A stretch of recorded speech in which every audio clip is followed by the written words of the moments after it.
السلام علیکم ورحمۃ اللہ وبرکاتہ۔ نماز کی نیت کیسے کریں؟ اکثر لوگ نماز کی نیت میں غلطی کرتے ہیں اور انہیں نماز کی نیت کا طریقہ ہی نہیں آتا۔ بعض لوگ تو نیت پتہ نہ ہونے کی وجہ سے، نیت کا طریقہ نہ آنے کی وجہ سے نماز ہی چھوڑ دیتے ہیں کہ ہمیں نماز کی نیت ہی نہیں آتی، تو ہماری نماز کیسے ہوگی؟ نیت کے بغیر تو نماز نہیں ہوتی، اس وجہ سے نماز ہی نہیں پڑھتے۔ اور کافی سارے لوگ نیت کا طریقہ پوچھتے ہیں، نیت کیسے کریں، نفل کی نیت کیسے کریں، فرض نماز کی نیت کیسے کریں، پانچوں وقت کی فرض نماز کی نیت کیسے کریں، وطر کی نماز کی نیت کیسے کریں، نفل نماز پڑھ لیں، سنت نماز پڑھ لیں تو اس کی نیت کیسے کریں؟ تو یہ چیزیں لوگ پوچھتے ہیں، اور تقریباً 50% لوگ ایسے ہیں جنہیں نماز کی نیت نہیں آتی، نماز کی نیت کا طریقہ نہیں آتا اور غلطی کرتے ہیں۔ تو اس حوالے سے چند باتیں آپ کے سامنے شیئر کرنے جا رہا ہوں۔ دیکھیں، ہر عبادت کے لیے، ہر نیک کام کے لیے نیت کا ہونا ضروری ہے، کیونکہ حدیث مبارکہ میں بخاری شریف کی پہلی حدیث ہے، انما الاعمال بالنیات، تمام اعمال کا دار و مدار وہ انسان کی نیت پر ہے، نیتوں پر تمام اعمال کا دار و مدار ہے۔ نیت درست ہوگی، اللہ کی رضا ہوگی تو عمل قبول ہوگا، عمل جو ہے وہ اللہ کے ہاں قبول ہوگا، اس پر اجر اور ثواب ہوگا۔ لیکن اگر نیت درست نہیں ہے، آپ نے نیت نہیں کی تو کوئی عمل اللہ کے ہاں قبول نہیں ہے۔ تو نیت جو یہ اعمال کی قبولیت کے لیے ضروری ہے، تو ہر نماز کے لیے نیت کرنا ضروری ہے۔ ویسے نیت جو ہے وہ دل کے ارادے کو کہتے ہیں۔ دل میں آپ کے ارادہ ہے کہ میں فجر کی نماز پڑھنے جا رہا ہوں یا ظہر کی نماز پڑھنے کے لیے مسجد جا رہا ہوں، یہی آپ کی نیت ہے اور یہی آپ کا جانا، مسجد میں جانا، یہ ارادہ ہے، اسی کو نیت کہتے ہیں۔ اصل تو دل کے ارادے کو نیت کہتے ہیں۔ زبان سے نیت کے الفاظ کہہ لینا یہ مستحب ہے، ضروری نہیں ہے، مستحب ہے زبان سے نیت کے الفاظ کے لیے جائیں۔ تو زبان سے نیت کے الفاظ کیسے کہیں گے؟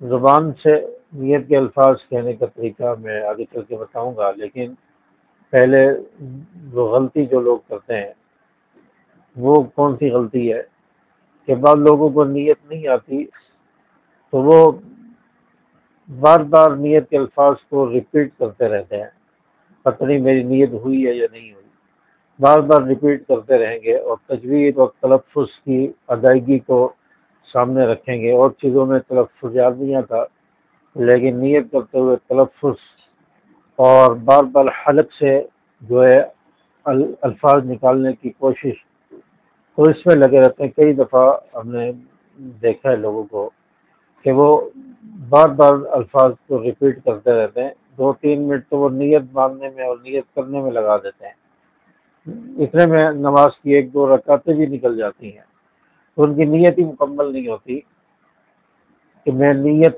کرتا ہوں، میں نیت کرتی ہوں 2 رکعت نماز فجر، 2 رکعت نماز سنت، تو اتنا ٹھہر ٹھہر کے اور اس طرح نیت کرتے ہیں۔ تو اس طرح نیت کرنا تو ضروری نہیں ہے، آپ بس نیت کے الفاظ کہیں کہ میں نیت کرتا ہوں یا میں نیت کرتی ہوں 2 رکعت نماز سنت فجر واسطے اللہ تعالیٰ کی، نیت ہو گئی۔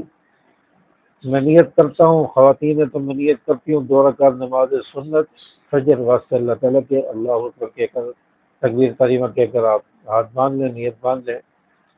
اگر فرض نماز ہے تو میں نیت کرتا ہوں، فرض نماز میں نیت کرتا ہوں یا کرتی ہوں 2 رکعت نماز فجر فرض واسطے اللہ تعالیٰ کے، اللہ اکبر کہہ کر آپ نیت باندھ لیں۔ صرف جو بھی آپ فرض نماز پڑھ لیں اس نماز کا نام لے کر نیت کریں، میں نیت کرتا ہوں یا میں نیت کرتی ہوں 4 رکعت نماز فرض ظہر واسطے اللہ تعالیٰ کے، میں نیت کرتا ہوں یا نیت کرتی ہوں 4 رکعت نماز سنت ظہر واسطے اللہ تعالیٰ کے، اللہ اکبر کہہ کے نیت باندھ لیں۔ اسی طرح میں نیت کرتا ہوں یا کرتی ہوں 3 رکعت نماز وطر واسطے اللہ تعالیٰ کے، اللہ اکبر کہہ کے نیت باندھ لیں۔ یعنی ہر نیت میں نماز کا نام لیں جو نماز آپ پڑھ رہے ہیں۔ جس طرح صلاۃ الحاجت نماز آپ پڑھ لیں، میں نیت کرتا ہوں یا کرتی ہوں 2 رکعت نماز حاجت واسطے اللہ تعالیٰ کے اللہ اکبر کہہ کر نیت مان لیں، میں نیت کرتا ہوں یا کرتی ہوں صلاۃ الحاجت واسطے اللہ تعالیٰ کے اللہ اکبر، یہ نیت ہے، بالکل آسان نیت ہے۔ اور نیت کا طریقہ آپ کو سمجھ آ گیا ہوگا۔ اور نیت اصل دل کے ارادے کو کہتے ہیں۔ آپ کا ارادہ ہے کہ میں فلاں نماز پڑھ رہا ہوں، میں فلاں نماز پڑھنے کے لیے مسجد جا رہا ہوں، تو یہ آپ کا ارادہ اور آپ کے جو دل میں آپ کا ارادہ ہے کہ مسجد جا رہا ہوں فلاں نماز پڑھنے کے لیے، اسی کو نیت کہتے ہیں۔ اگر آپ مسجد میں گئے، جماعت کھڑی ہے، رکعت نکلنے والی ہے، تو آپ جلدی سے تکبیر تحریمہ کہہ کر نماز میں شامل ہو جائیں۔ اب آپ کھڑے نہیں رہیں، آپ زبان سے الفاظ ادا نہیں کرتے رہیں، دہراتے نہیں رہیں کہ آپ کی رکعتیں نکل جائے، بلکہ آپ گھر سے نیت کر کے آئے کہ میں فجر کی نماز پڑھنے جا رہا ہوں، ظہر کی پڑھنے جا رہا ہوں یا عصر کی پڑھنے جا رہا ہوں، یہی آپ کی نیت ہے۔ آپ جو آ رہے ہیں راستے میں، تو آپ مسجد میں آئے، جماعت کھڑی ہے، رکعت نکلنے والی ہے یا جماعت شروع ہو گئی ہے، تو آپ فوراً تکبیر تحریمہ کہہ کر اللہ اکبر کہہ کر نیت باندھ کر جماعت میں شامل ہو جائیں، آپ کی نماز ہو جائے گی۔ تو نماز کے لیے نیت ضروری ہے، اور نیت اللہ کی رضا ہونی چاہیے، اخلاص ہونا چاہیے، ریاکاری نہ ہونی چاہیے، لوگوں کو دکھلانے کے لیے نہیں ہونی چاہیے، ماں باپ کو دکھلانے کے لیے نہیں ہونی چاہیے کہ میں نمازی کہلواؤں، ماں باپ کو دکھاؤں کہ میں نماز پڑھ رہا ہوں، اس لیے نہیں ہونی چاہیے۔ اللہ کی رضا ہونی چاہیے۔ اللہ کی رضا کے لیے جو عمل کیا جائے وہ اللہ کے یہاں قبول ہوتا ہے۔ تو امید ہے کہ میری بات آپ کو سمجھ آئی ہوگی، نیت کا طریقہ اور نیت کیسے کریں یہ آپ کو سمجھ آ گیا ہوگا۔ اگر بات سمجھ آئی ہے تو کمنٹس میں ضرور بتائیں، اور ویڈیو کو لائک کریں، اور جاتے جاتے چینل کو سبسکرائب کر کے بیل کے بٹن کو ضرور پریس کریں۔ السلام علیکم ورحمۃ اللہ۔